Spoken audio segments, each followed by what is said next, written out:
Good morning, everyone, and welcome back to Louisville, Texas for the final day of competition at the FINA Women's Intercontinental Tournament, along with James Smith. Greg Meskel here with you poolside in Louisville as Brazil and Japan are meeting in the fifth place game. James, some intrigue here as the winner of this will qualify for the FINA World League Super Final, given that China has already reached the top four of this event. So normally you don't get much hype out of your fifth place game, but they're playing for something here, an opportunity to go to a much larger event. On the days they start playing the national anthems, you know something's going well for these guys. I mean, exactly right. This winner of this match has something in stake today. As we're underway here, Japan in the dark caps, Brazil in the white. Our officials, Ms. Debajian from the United States, Ms. Wegenroth from Switzerland. And now Japan will get their first look on offense. That attempt off the bar, a rebound controlled as Brazil goes with Tess Oliveira in the cage, or Kako Miura for Japan. We'll see a contra foul before Brazil can even start the other way.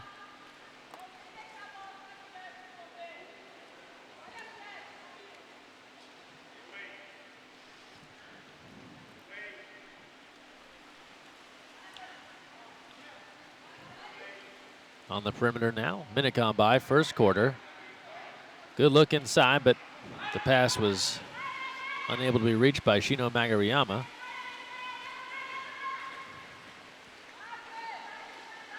We were both here on Wednesday for the same matchup. The Brazilians took that one by 3 goals, but I think both of us, I know I have, been looking forward to a rematch. These are pretty evenly matched up teams, and we've talked at length about Japan's very interesting motion style and this very, very high press defense that they play.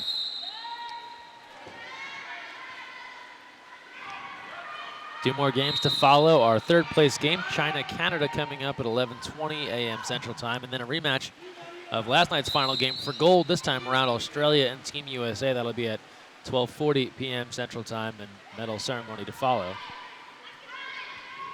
And that is the one everyone has circled today, as you'd expect Australia is going to come out much more fired up after a slow start last night. Looking for revenge, that's right. The Team America's defense was on fire for the first half, but we know that all these teams do film sessions, and I'm sure that they're looking at it this morning and looking for a way to get through it.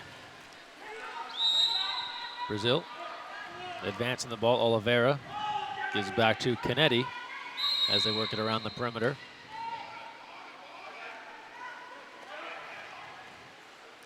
Scipioni now takes a look. Thinking lob and off the mark. Haven't seen too many of those go in this tournament. Only those that had really sort of stunning placement. These are going to be tough against these pretty talented goalkeepers. Japan on the attack. Kana Hosoya on the lob. That's off the bar. And the rebound to Scipioni as Team USA. Excuse me. I'm already thinking ahead here, James. I'm fired up for USA, Australia. That's Brazil. Don't give it away yet.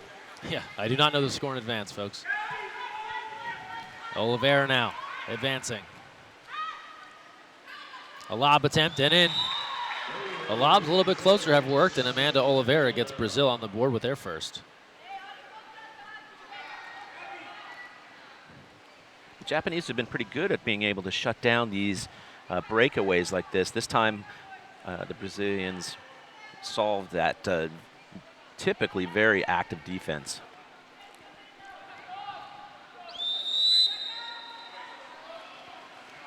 You know, we saw in the previous meeting lots of swimming. I remember thinking back to the first half of that one, and it was more of a swim meet. The game really cruised fast in that first half.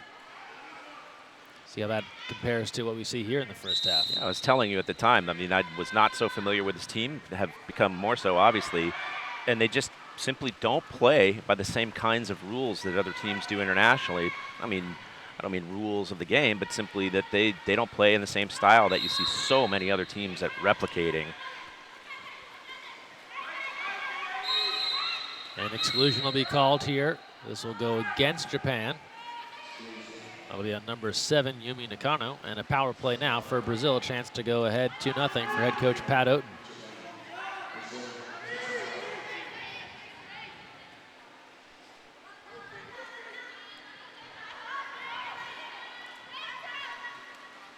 I think the Brazilians like to think that this is one of the strengths of their game is their 6-on-5 offense, but they struggled yesterday and put it away now, though. Camila Pedrosa on the second effort had a nice redirect in close, but able to rebound and cash in. And 2-0 the lead here for Brazil, 4:23 to play. First quarter action. Look back to that previous meeting. You alluded to it earlier when Japan and Brazil met, and relatively close game. 10-7 win there for Brazil. That was back on a Wednesday evening.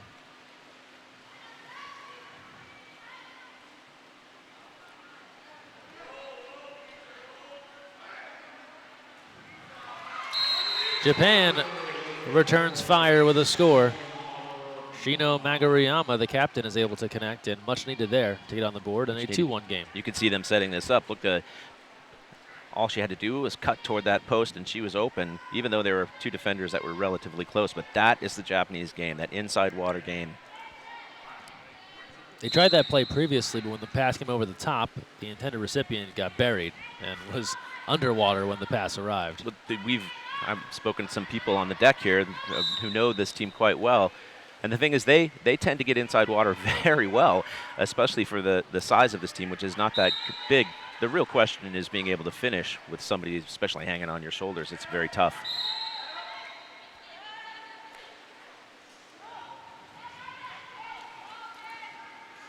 .338 to play. First quarter, 2-1. Brazil in front. They have led throughout thus far. Fade away. Rikako Mura's there for the knockdown.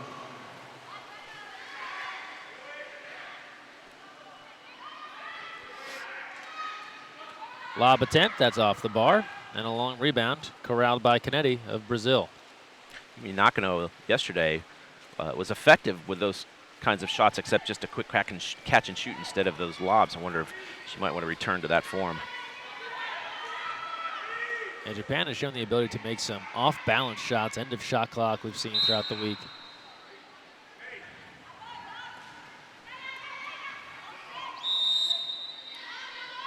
There's an ordinary as Brazil works it inside, backhand right into the hands of a waiting Rikako Mura. And she was placed very well for that backhand on that shot, on that attempt.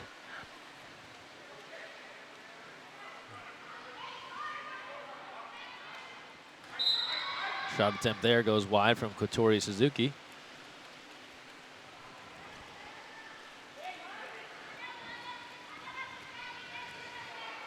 Normally, you would think that a shot that early in the shot clock is a detriment to your defense. Well, really to your ability to get up and down the pool, but the Japanese just never seem to stop. Under 2.5 to play in the first quarter, 2-1. Pass out there, up for grabs, and Mitsuki Hashiguchi will take it away. Chiaki Sakanu, she has help.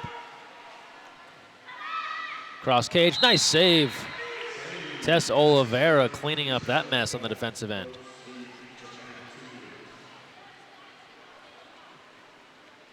We've said it many times, that is exactly the Japanese game, and when it comes to actually finishing, that is the issue.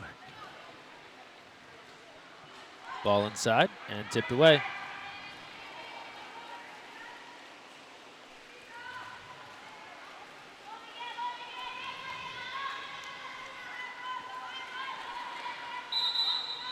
And an exclusion called.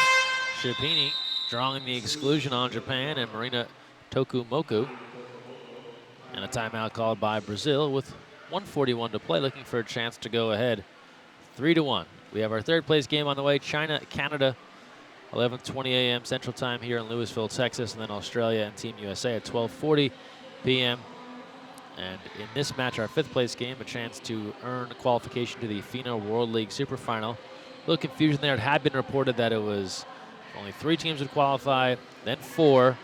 4 was the normalcy, going back a couple of years now in this event, but an error reported there of top 3, which would have left this game meaningless. But as it turns out, it is actually 4 teams, and with China already getting to go as host and reaching the top 4 here, do the math on that, and this makes it an important 5th place match.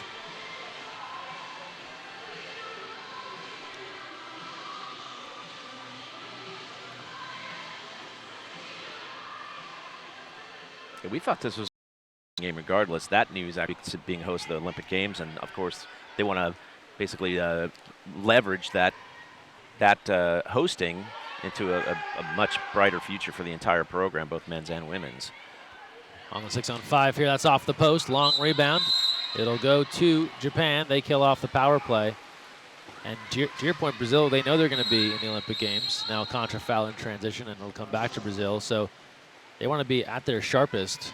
You can ask any coach here, the best way to do that, play high-level games. Precisely, and not in terribly easy conditions, flying to Texas, flying to China. This is going to be quite different for them when they actually get to basically stay close to home in Brazil.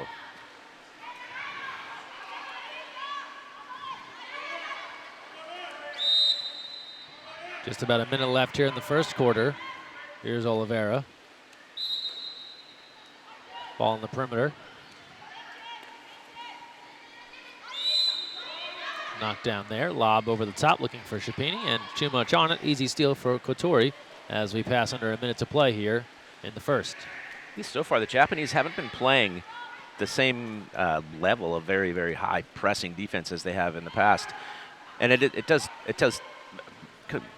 There's a question as to whether these two teams are quite similar in style, which they sort of are. They both are the most active teams, I would say, in the field, because really they lack the kind of size to have a really steady post-up player all the time in front of the cage.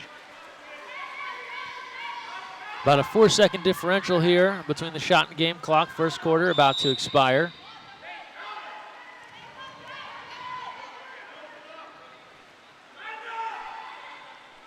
Abla puts it inside. Montiato with a nice turn, but can't escape two defenders. But Japan takes control and then calls for time with 9 seconds left. Here in the first, trailing 2-1. We'll try and put together something here to find the equalizer in these final 9 seconds.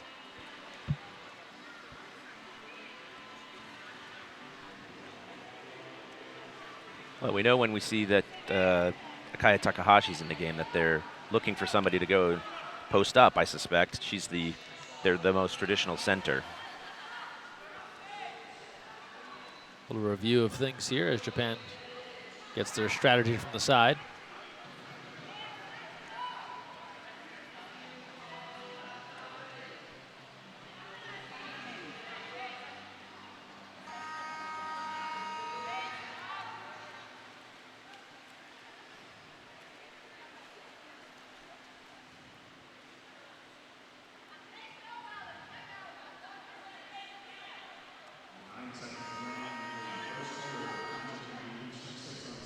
Pretty tight formation here for the Japanese.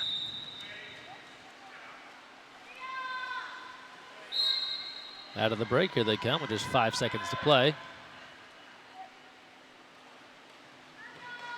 Nice save by Oliveira, and that'll bring an end to the first. So Japan tries to work something together to no avail, and it's a 2-1 lead for Brazil after one in our 5th place game. We're back to Louisville, Texas. After this, you're watching live on USA Water Polo TV.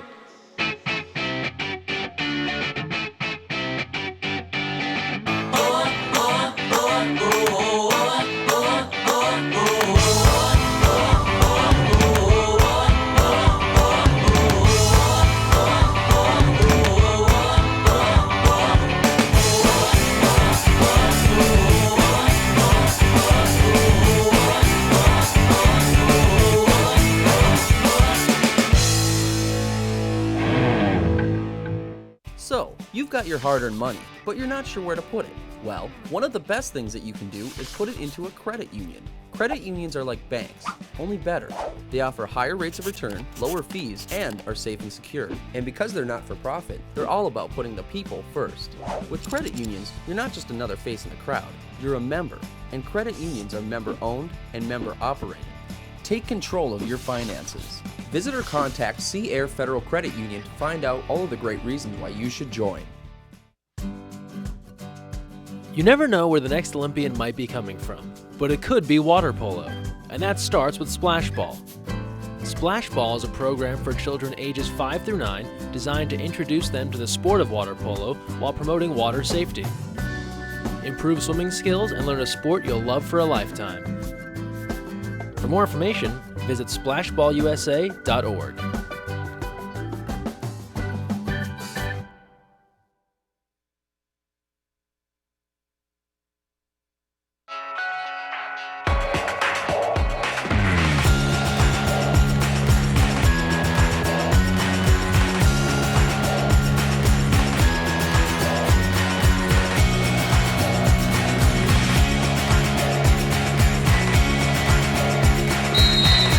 Quarter about to begin here from Louisville, Texas. 8 more minutes back on the clock, and Brazil controls the opening sprint to get us going.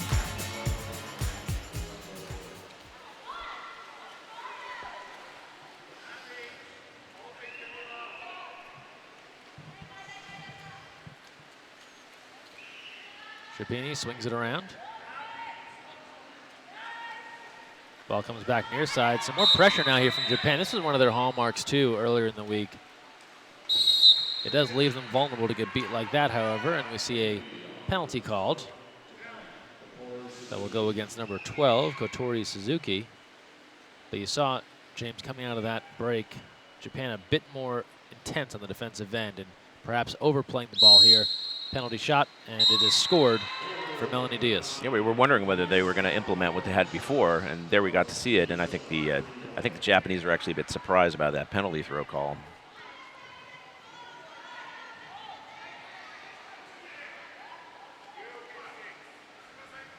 Good look there at the delivery from Diaz.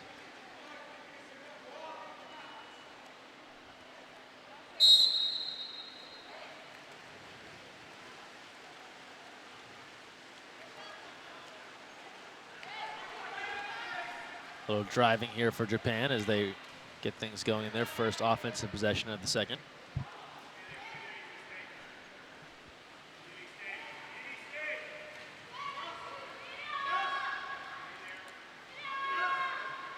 That's Kotori Suzuki on the far side. Running out of time here on the shot clock. And they'll have to dump this one aside. A little confusion there. They reset the shot clock, and Japan still had it. Officials step in to correct that. Brazil on the move. Hey, you would think they would want to dump it then if the pass goes into a double defended center. Chapini trying to turn, but a nice steal from Shino Magariyama. She comes over to hijack that play.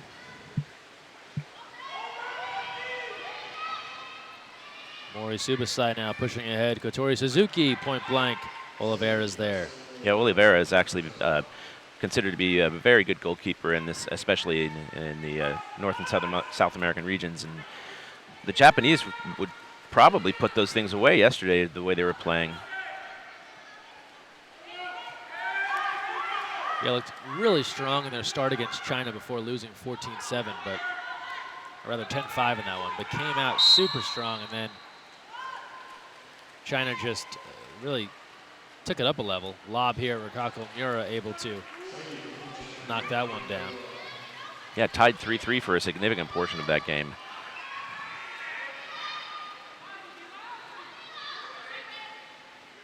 And Japan even went ahead 4-3 at one point. That's right, yeah. And then China went on a run to close things out. It's a 7-1 run to polish off that game. And in the meantime, we'll get a timeout here from Japan with 5:48 to play in the first half. Coach Kato not liking the organization of things here. Well, they earned the exclusion, so they're going to set this up, and this has been one of the real weak points, to be frank, about this team, is that they've been able to execute on their 6-on-5 offense very little. Exclusion there goes against Melanie Diaz.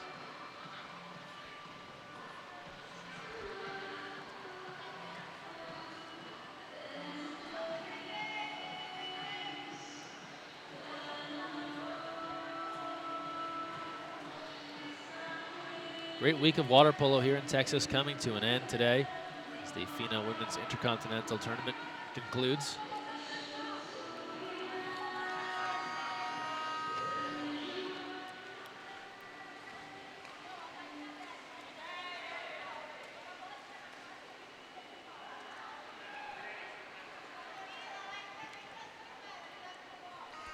Out of the timeout, now we'll get things going.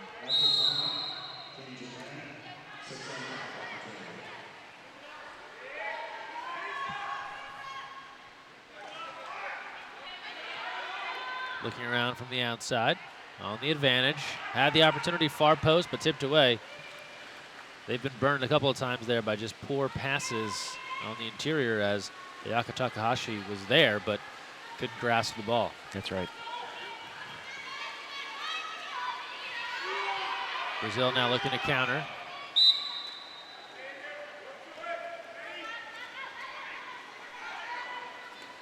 Entry inside, looking for a turn, tipped away and stolen. Japan comes up with it. Brazil wanting a call, officials not interested. Not that time. Two defenders nearby, it's arguable whether that was a call, but the Coach Pat Oaten really wanted it. Now the lob inside and a tip away. So both sides working for 2 meters and both sides without success here as of late. And officials, the near side official, Ms. Wagenroth, signaling both times, play on, do not look at me. We are playing water polo here. Yeah, we're not going to fix that conflict for you.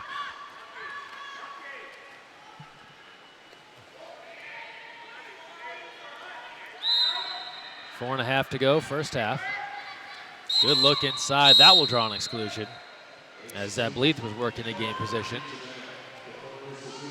Yesterday, the Japanese were satisfied really to allow the Chinese to get inside water pretty often, and only toward the end of the game did the Chinese begin to execute on that. The Brazilians seem to be a little more adept at that today. That's an exclusion on number 12, Kotori Suzuki. And the redirect is in. Vivian Bahia right in front, and a 4-1 lead for Brazil. Yeah, I think this is their strategy, really. Their strength relatively lies in their 6-on-5 offense as opposed to their front court.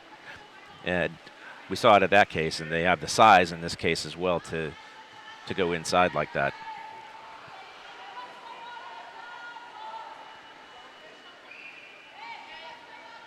Chapini to Bahia, great look in front, and a 4-1 lead here for Brazil. And reading some of the quotes from Pat Oaten yesterday, he was prepping his team yesterday for an early game today, so didn't want to have them get too tired yesterday. He knew there was a quick turnaround to be ready to roll here early in the morning, different than the entire schedule all week. So, right, and as we talked about, all these teams have to get accustomed to these kinds of different kinds of schedules, whether it's in a different hemisphere, in a different continent, different time zone. Happens all the time. There is always the 9-10 a.m. game at World Championships that someone will invariably get set with. Olympic Games see some early contests as well. Right. Turn inside once again. They go back to Zableith. This time she wheels through, splits, and draws the penalty. Beautiful 1-on-2 maneuvering there from Marina Zableith. Yeah, once again, the Japanese are accustomed to shutting down that inside water play, but Zableith has really been effective at that so far. And here's Chapini to take the penalty. Goes left and scores it. Makes things simple. No sophisticated front court offense required for this kind of strategy. That's a 5-1 lead now for Brazil, so they're in control of this one. And they've done it on the advantage. 2 for 3 on power plays, 2 for 2 on penalties.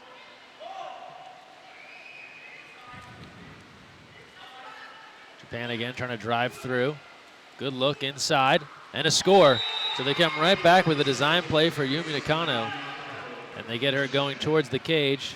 Nicely done. I just love how fearless they are with those kinds of passes. The defender is as close as can possibly be, and I think a lot of teams would hesitate to give a pass like that, but they don't. They just simply give it up and hope for the best. Well, I think they probably look at it too, like if we're never going to get that traditional opening. Right. So if we don't just start putting the ball in there, these things aren't going to happen. That's right.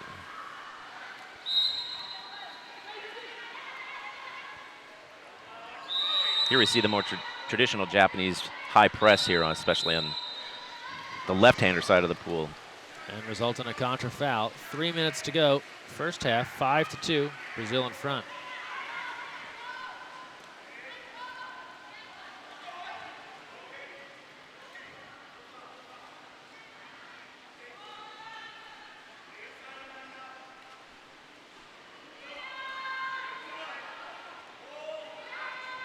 They go over the top once again. They've tried that play a handful of times. It hasn't worked all that much. No, again, these interesting angles that they try to play. Today, not as effective as they have been in the past. You get what they're doing. They want to use their speed. So if you put that pass over the top like that, the Japanese player can swim to it. They'll be the first person there in theory, but the minute the pass comes, the person that's supposed to catch it gets buried by one of the Brazilians and the ball just lays there. That's right. I mean, you have to finish that, and that is maybe the hardest part. Japan now on the counter. Here's another spot where they can threaten it. Nakano again. Yumi Nakano hitting from the perimeter.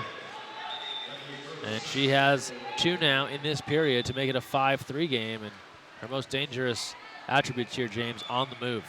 She's she's really been the standout player, I think, for this side, at least offensively, since we began watching this team. So Brazil looked to be running away with things, 5-1. Now Japan with 2 straight here.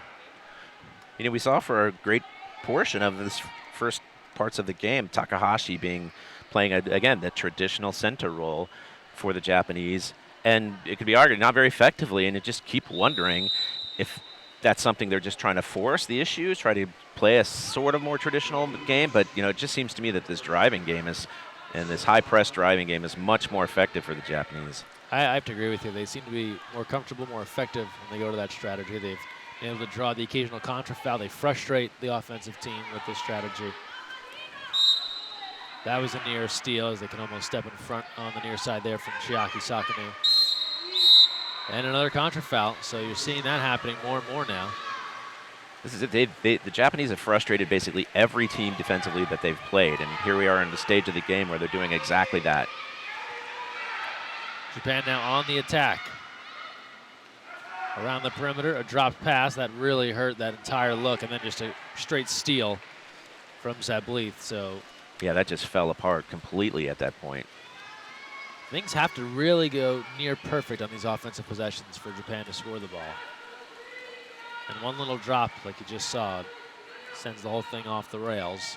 1:09 to go in the first half. Yeah, we focus a lot on the Japanese. They're such an interesting team. But the Brazilians, it's not as though they're not causing much of these problems. Oh, totally. It has a lot to do with the defensive team in the way, as you see a ball under is forced here.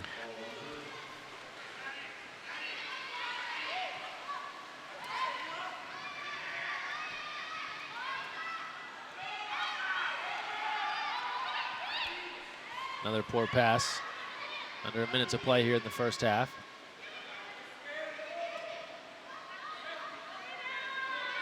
Couple of fakes from the outside, and that's tipped out. Oliveira goes up to get it.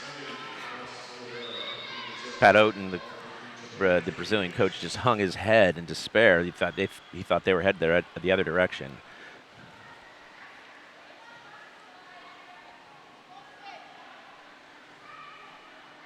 So the ball will come back in. About a 1 second differential here on the shot and game clock.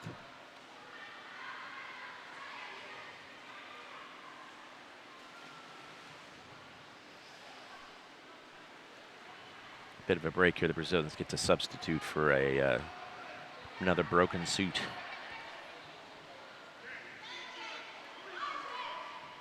Clock started a bit prematurely there, but we're underway.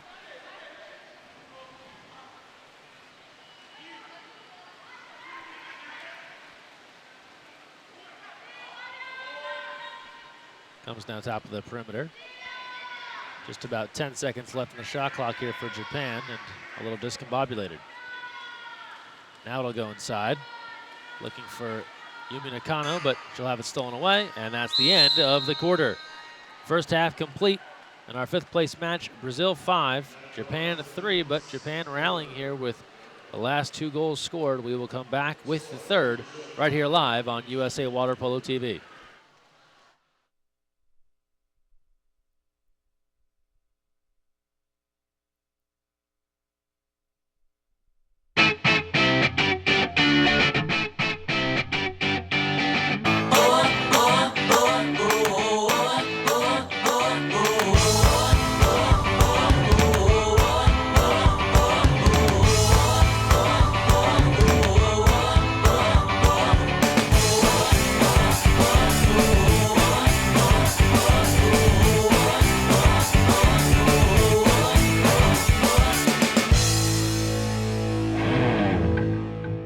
So, you've got your hard-earned money, but you're not sure where to put it.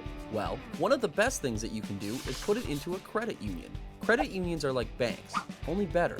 They offer higher rates of return, lower fees, and are safe and secure. And because they're not for profit, they're all about putting the people first. With credit unions, you're not just another face in the crowd, you're a member.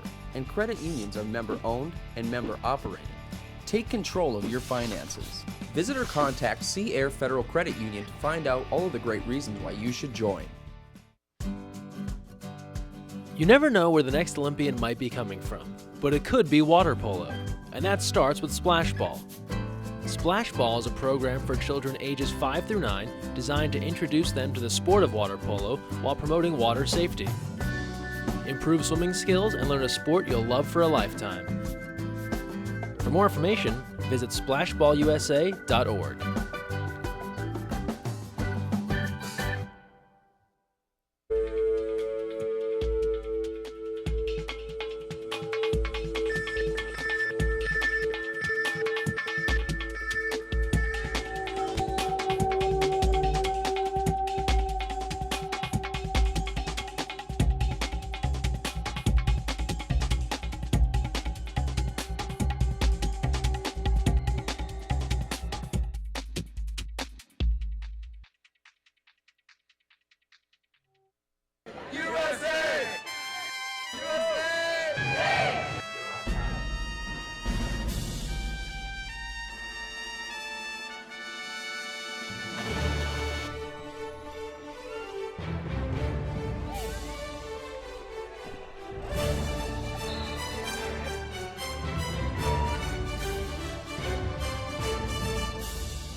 Third quarter about to start. James Smith of TotalWaterPolo.com. Greg Meskel here with you from the Louisville Westside Aquatic Center, the WAC, they call it here in town. They do? That's what I was told. I was trying to get other nicknames started. Perhaps the Lou I thought would be a good one, but Chris Collin tells me it is the WAC. Well, I was talking to somebody about being here, and they said, I thought that was in Kentucky. And I'm like, no, that's Louisville. This is actually Louisville. Well, you know, and I think people that probably are not from the States might look at the town of Kentucky and just say Louisville, right? Well, there's a great sign in Louisville where it says like the 8 different ways you can say the name of that town in Kentucky. There's like Louisville, of course Louisville, as we see it played close here in a turnover. But I think locals might say something more of the form of like Louisville. Yeah, Louisville. Yeah. I spent some time there, yeah.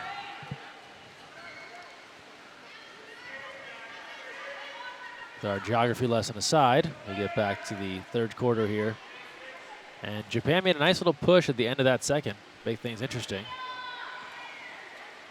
This is their star. They go back into Yumi Nakano, and she has it tipped away. Well, she's the star, but I don't picture her as a center. Again, it's this team is endlessly fascinating to see the way that they're utilizing their talent. That's one way that I'm not sure I would go.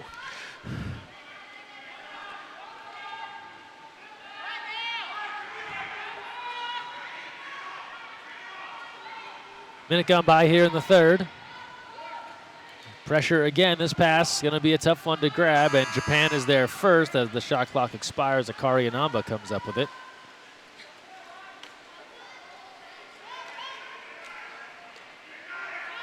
Here's Japan now on the move. Third place game to follow. China, Canada. Skip shot is in, and Japan continues to come on back. Shino Magariyama with her second, and it's a one-goal game. Yeah, the captain scores. It's a little more distribution among these athletes scoring-wise. We've seen Nakano really take control on the last couple days for this team. So following this game, China, Canada at 11:20, Australia, USA at 12:40, and then we'll have our medal ceremony and also have some awards to give out: top goalie, top scorer, most valuable player. I know that the top scorer battle is going to come down to that USA-Australia game. Both Mackenzie Fisher of Team USA, Rory Webster of Australia, even with 13 goals apiece on the week. It's hard to believe because especially the American team, the distribution among scores, as we saw in yesterday's game, is just astounding. Well, especially with the way Kylie Neuschel started this week. I think she had 8 goals in the first 2 games. On the other end now, Japan, and tipped away.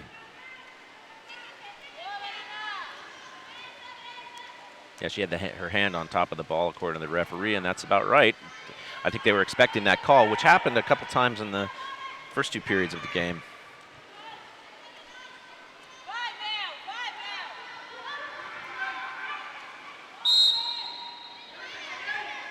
Ordinary called.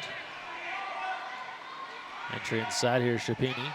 She'll step out, think about it, and then it's tipped away. Comes right back to Brazil, and they'll have a new shot clock.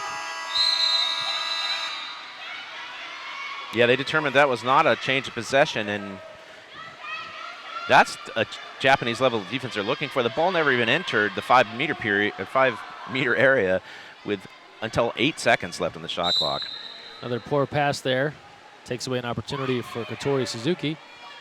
And Japan now will try a second effort here with 5:16 to play. Deflected Shapini, good defense, aggressive on the perimeter. And now Brazil looking to reassert themselves. They've allowed 4 straight here, or rather 3 straight goals. They were leading 5-1.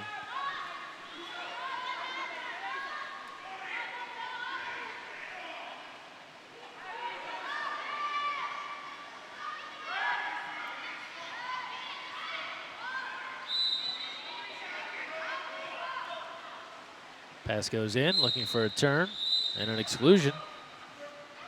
Carvalho gets it right back and puts it away. I want to see that over again. That's the 6th different score for Brazil, and they go right back to Carvalho. Smart play here after the exclusion. Yeah, she made that backhanded turn, and there was hand on top of the ball, but the referee called that an exclusion, and that made things very easy for them to score.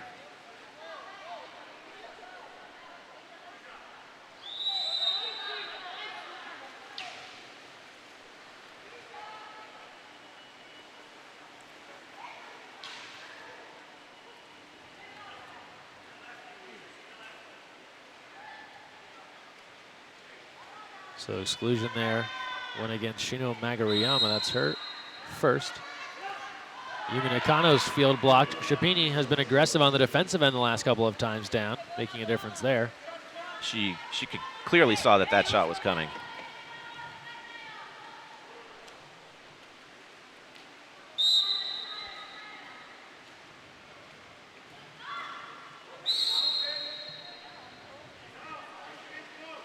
.405 to play, third quarter. Good interior passing. Still working for it, and then Shino Maguriyama comes up with it. Bahia was trying to turn inside. And now Japan on the move.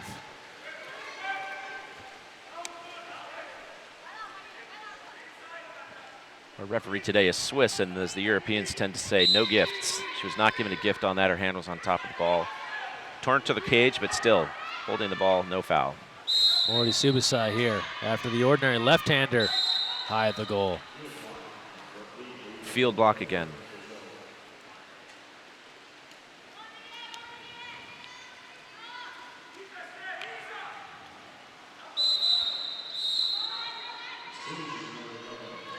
Kick out against Japan and Marina Tokumoko.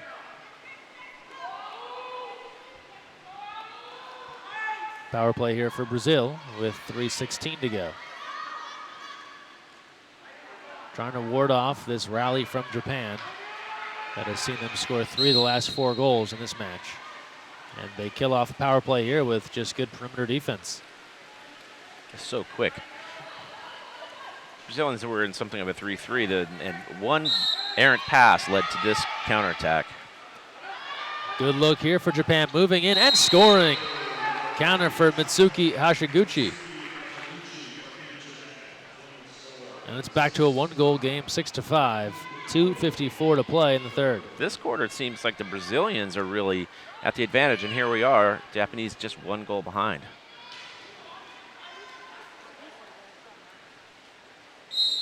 Both teams knowing the importance of this game, winner will qualify for the FINA World League Super Final.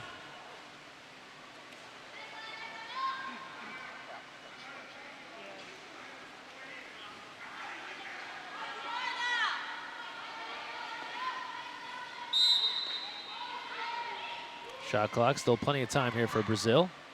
Ball comes near side, here's Abla. Dangerous pass, but it somehow comes to Shapini. Big swat from Rikako Miura. That was big. That shot was really wide open for a split second and then shut down.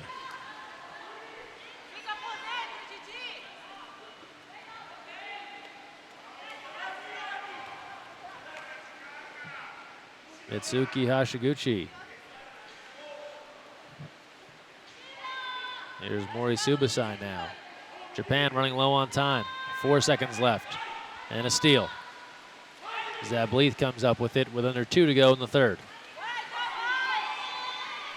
You're really trying to feed the ball to Yumi Nakano, and why wouldn't you? She's had a very successful past few days. And no surprise they're trying to get her involved.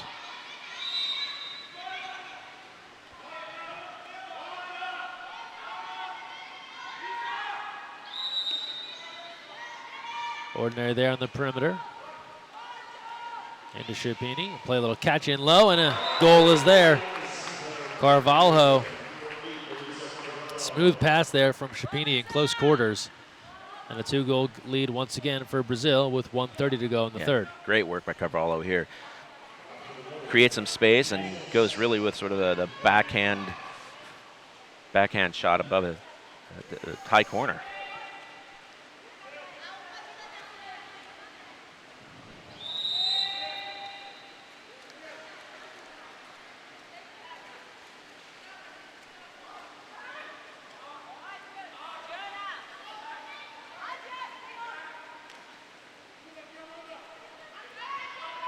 .115 to play, third quarter, looking for a backhand, but she'll draw an exclusion instead is Ayaka Takahashi. And a timeout called by Japan as Zableith is sent off. And Takahashi back in the game and immediately earns that exclusion, but as we said before, this is where the Japanese struggle, and Coach Kato actually asking him to the side of the pool, I think for the first time this tournament that at least I can recall, got the light board out. Yeah, we have not seen this, I don't think, all week where he's actually gone to draw up a play. I can't say that with complete certainty. No, I agree. It's been largely just kind of a couple of ideas from the side.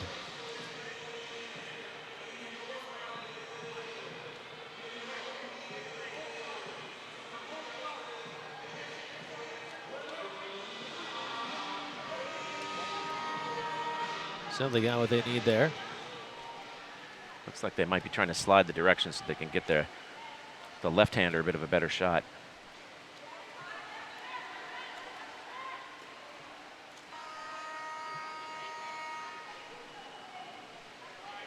You know, Nakano is in that shooting position. We might want to see her if she comes to the left-hander side, and there she goes.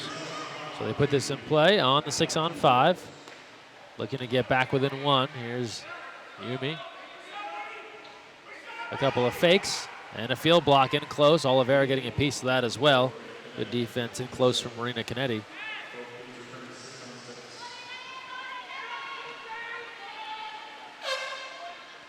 And a timeout called by Brazil with 46 seconds left here in the third, so using the timeout they have. Pat Oden going to talk things over here.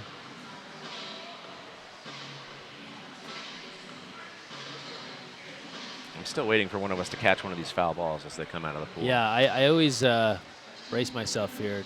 Credit to Tess Oliveira there for throwing it away from all of our equipment. How's your left hand? Not good unless we're on the basketball court, James. I don't want to find out.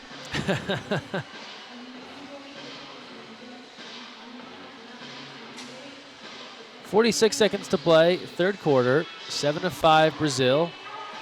Back and forth game here. You really thought, all right, Brazil goes up 5-1, and this is going to be a different match, and they're on their way to an easy win here, but Japan has not made it that easy. Yeah, as they've done for the entire tournament, it seems like. Maybe not as entertaining as a game as the first time, but at least the score is within reach for the Japanese in this case yet again. So 45 seconds to play here in the quarter. 7-5, the lead for Brazil.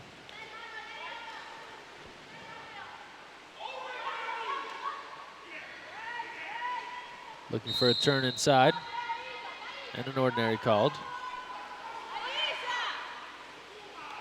Chupini now breaking free. Shot clock about to expire, down to 2 seconds. 1. And Rikako Miura tips that one off the crossbar. She'll go track it down. And just 20 seconds to play now in the quarter. And Japan can play for the final shot. Coach Oden really wanted to get Zableef posted up there one-on-one. Japanese were able to shut it down. Yumi Nakano working inside. Just an ordinary with 8 seconds to play here in the quarter. That was a terrific spin by her left-handed.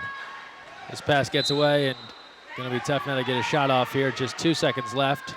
They go out top, long try off the post, and that's the end of 3 in Texas. And Brazil remains ahead 7-5 as we go to the fourth. Final 8 minutes coming up. A spot on the line for the FINA World League Super Final. Come back and join us here from Louisville, Texas.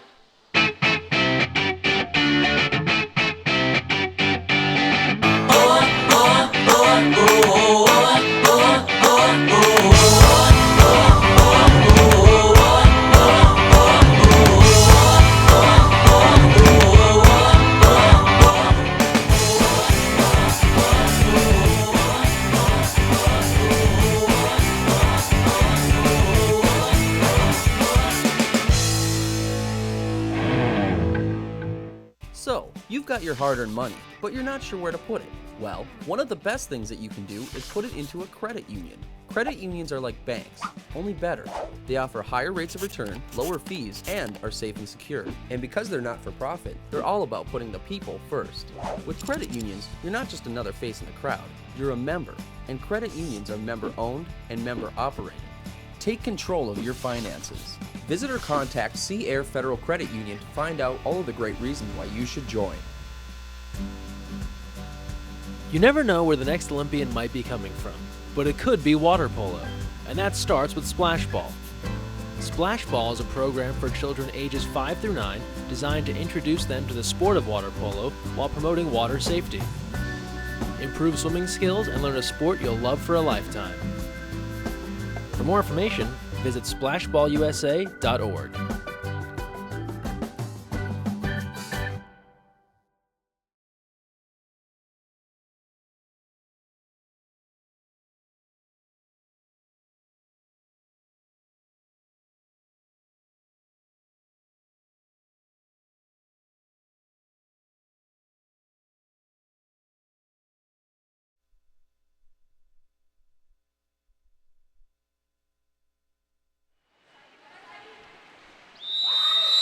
Final quarter underway in our 5th place match.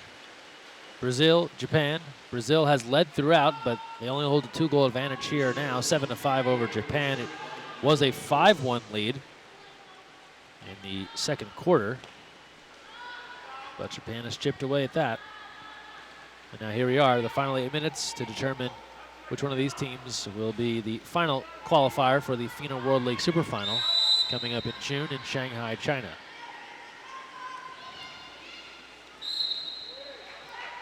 And I have to think this would be a pretty big win for Japan if they were able to pull this out and get themselves into that event. Skip shot and Rakako is there for the knockdown. Yeah, big win. This is unfortunately for the Japanese where they tend to fall away. 4th quarter, the little decision making gets to be tougher. A little winded, obviously, from all this effort. Let's see what they're able to muster here. They've shown the ability to come back, but it's then to get over that hump and actually get the victory that's been the hard part. It's been very tough, you're right.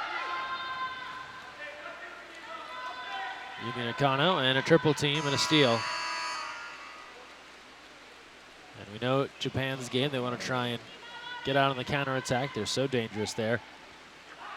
For Brazil, they've been pretty effective here with some of their go-to players as they've spread the ball around. It's great balance. Luisa Carvalho's done a nice job at the 2-meter area. Isabella Schipini there defensively and offensively. Yeah, in general, getting the ball inside for the Brazilians has been effective. And as we said in the first part of the game, 5 scores, all on penalty shots or 6-on-5 opportunities.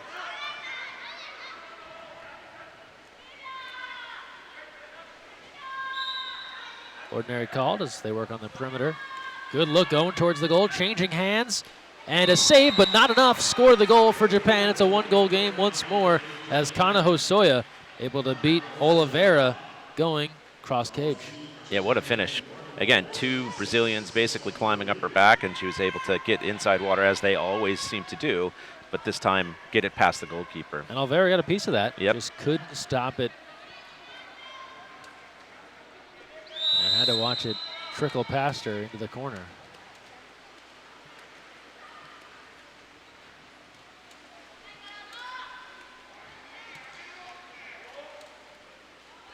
You're going to be talking about this high press for a couple days now.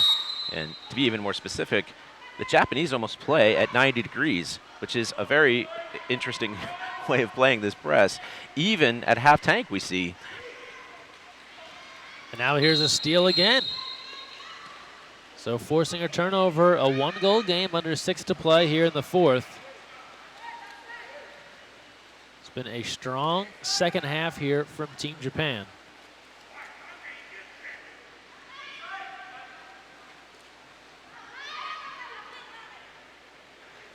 It's funny though, this is, as they try and get some motion here, I'm sure they're happy to have the ball turn over and draw the contra foul as they work inside here. And now they draw an exclusion, but it's more difficult for them to score this way. They'd almost rather a bad pass or some sort of turnover from Brazil. The exclusion here goes against Sableith. For those who've been watching this game for a long time. Off the post, and Brazil controls. You see these exclusions and you think this is exactly what we're looking for, but their percentage has been, really, they've struggled so much that you have to change the way you think about their offense.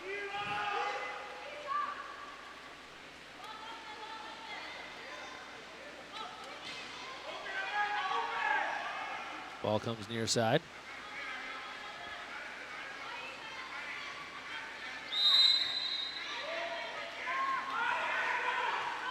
Shot clock about to expire, and Brazil dumps it away. And smart move there. They're not going to do anything extra to help this Japan counter. Yeah, both teams really pushing each offense away from the cage. I think the last possession for the Japanese, ball didn't enter 5-meter area until, again, about 5 seconds left on the shot clock.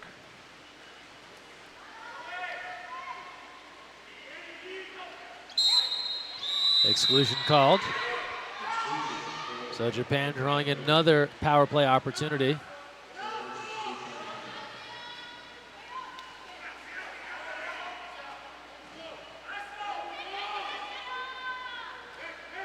Exclusion there going against number 4 for Brazil. Marina Canetti took a circuitous route out of the pool, and the shot attempt saved by Oliveira. 4:15 and change to go in the fourth quarter. 7-6 the lead for Brazil.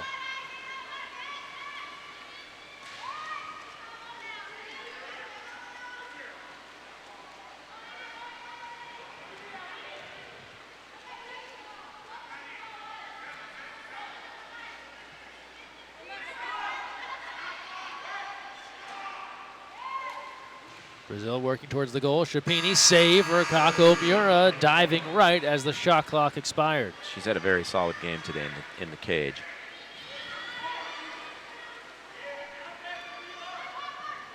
Japan on the attack.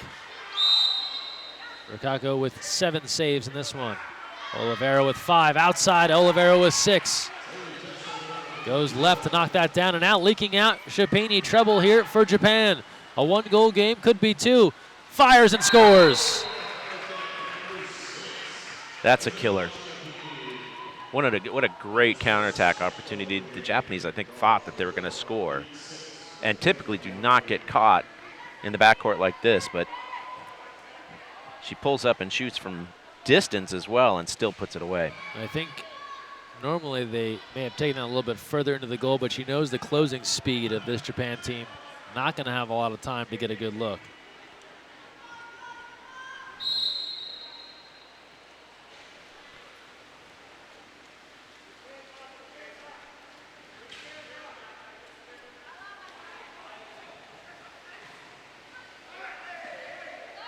Working in close and scoring cross cage. So for all that, Japan goes a bit traditional, just powering it home on the near side. Kotori Suzuki. I was just going to mention that the Japanese, the thing you get from them is that they don't really have sort of a go-to way to get to score. And here couldn't have been more traditional. It got the goalkeeper to move and simply powered it cross cage. That's something I think you'd like to see more from them.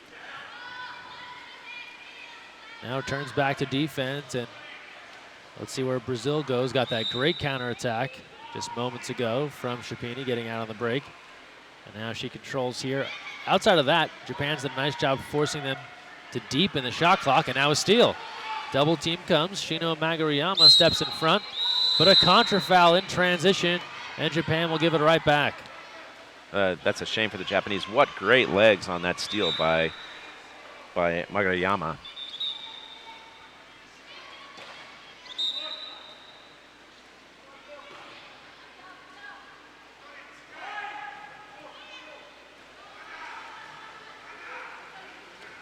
Getting down towards the end here of this 5th place match. Winner moves on to the FINA World League Super Final. 2:31 to play in the 4th. 8-7.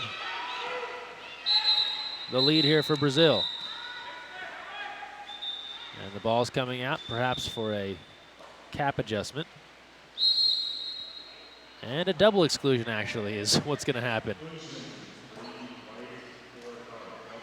So that'll go against Shino Maguriyama for Japan, and then looks to be Marina Zeblith for Brazil.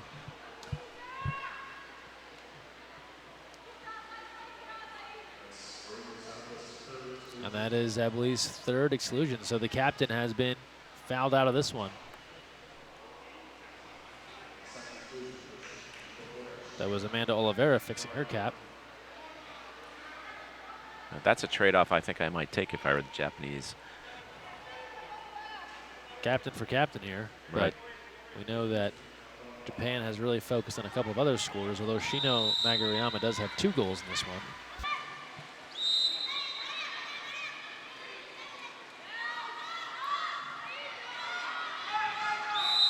Shot clock running low here for Brazil. Entry pass and another steal. And then it'll turn over. Coming across Kotori Suzuki, and now pushing ahead. Back to 6-on-6, but first we're tied at 8. Mitsuki Hashiguchi with her 2nd, and Japan has come all the way back to draw level with 2:08 to play. It's been difficult to see a way that the Japanese could even up this game, and if there were a way, that is it, the breakaway, and for a change, which it's been a struggle for them, completing that outside shot. Little 5-on-5 water polo there after the double exclusion. And right as sides are coming back 6-on-6, so Brazil was going to have an extra defender, but Japan able to come through with a huge goal. Yeah, I think they were really spending a lot of time on what was going on in front of the cage and ignored that counterattack. Under 2 to play, all tied at 8. Japan roaring back here in the second half. What can Brazil muster here with 1:46 to go? A chase for that pass. Shot clock winding down, and it's going to expire as they dump it aside. So Japan will take control here. How about this? 1:39 to play, and they have an opportunity to go ahead. Here comes Japan on the move.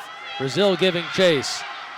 Pulling up, shooting off the post. A scramble for the rebound, and it's taken away by Tess Oliveira. We were thinking that Hasaguchi would be able to convert yet again, not this time, off the post. And Brazil still very much with a chance to pull this one out despite all of the excitement here. Ordinary called. Chapini will pull it out. Looking inside. Goalkeeper out, but first an exclusion.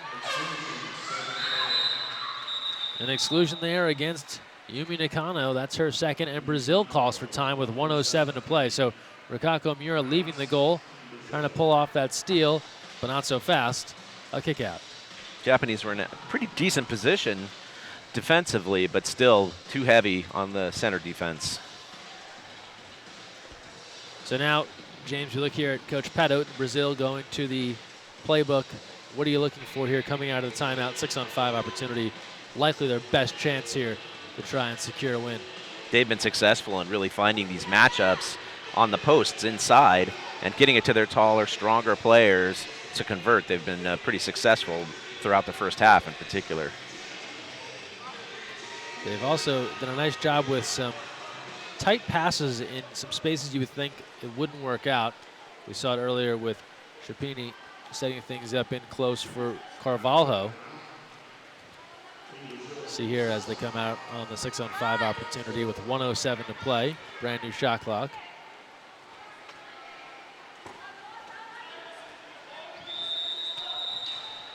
.33 to start. We'll see if they slide into something different here. Here's Diaz, now Chapini. Under a minute to go in this one in the fourth. It's been a good finish here in our 5th place game. Still on the advantage, and now ahead. A power play for Brazil, and number 9, Melanie Diaz. She was getting queued up for that shot even when she was out on the perimeter, but slid into that spot and really had that angle nailed. And now Japan will call for time.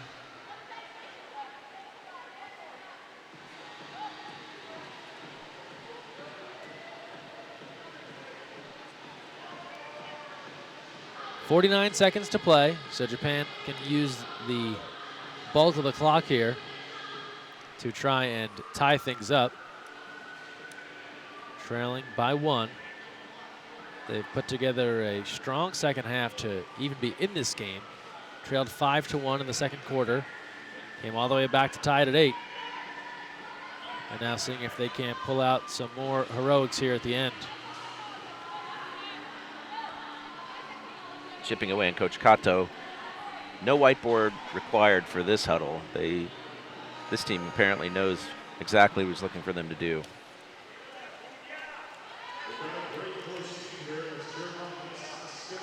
Japan has done it all naturally. 0 for 5 on the power play. Has not attempted a penalty. And there are 8 goals for Brazil. 3 for 7 on the player advantage. 2 for 2 on penalties. So quite a different story. Here's Japan now out of the break. Some motion looking inside. Nothing there as they try and develop something. Now they pass it across the way. A few fakes. Here they got Yumi Nakano coming free, working inside, and it's tipped away, and Brazil comes up with a steal, and that should put this one to rest. As Brazil able to come up with a huge defensive stand there at the end. Japan got it to their big shot maker, Yumi Nakano, but she couldn't get a look. And now they'll play keep away here from Japan. Yeah, the Japanese ran almost a Hoosiers-like swinging gate play, and it got to the point where they could get their star player in inside water, but the heavy defense did not let them down on the Brazilian side. And that's the match. Brazil hangs on to defeat Japan 9-8. And with it, they qualify for the FINA World League Super Final coming up this June in Shanghai. An exciting finish here. Credit to Japan for making this one a heck of a contest. Shino Magariyama, Yumi Nakano, Mitsuki Hashiguchi with all 2 goals apiece. Rikako Miura, 8 saves there for Brazil. Tessa Oliveira in the goal with 6 saves, 2 goals apiece for Melanie Diaz, Luisa Carvalho, and Isabella Sciappini. So an exciting finish to the 5th place game. Brazil takes it by 1. Japan clearly a team on the rise, but the Brazilians getting ready for Rio. They'll have a chance at 6 more high-end water polo games coming up at the Super Final. Coming up next, 3rd place action, China and Canada at around 11:20 a.m. Come back and join us for that. For James Smith, our entire webcast team, Greg Meskel signing off here from Louisville, Texas.